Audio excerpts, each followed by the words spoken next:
好啦，嚟睇下2019年 Paper 1第10條係 variation 嘅問題嚟嘅。佢話 It is given that hx is partly constant and partly varies as x。嗱，咁我即刻寫咗啦。hx 等於 a 加 bx。Suppose that h-2 等於-96，h5 等於72。咁我哋都講過啦，凡係俾呢啲一對對嘅數值你，其實就係幫你去揾翻頭先我哋所講個説話入邊嘅 variation constant。variation constant 得唔得？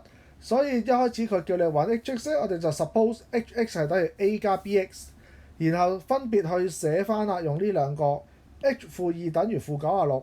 將個-2代入去，即係 a 加 b 乘-2等於-96，咁寫翻好啲，即係 a 減 2b 等於-96啦。而右手邊 h5 等於72，將個 x 等於5代入去 ，a 加 b 乘5等於72，a 加 5b 等於72啦。咁我哋由於見到兩邊都有個 a 喺度，咁我哋梗係用 elimination method， 二式減一式 ，a 減 a 冇咗，5b 減-2b 就即係正 7b。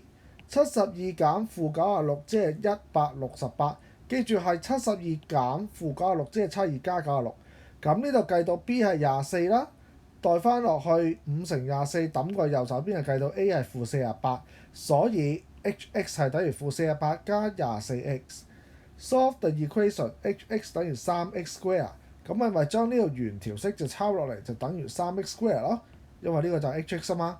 咁將所有嘢揼晒右手邊。梗係撳機啦，咁啊計到 x 等於4 repeated woods 嚟嘅，得唔得 ？OK，咁啊呢條就比較基本嘅題目嚟㗎啦。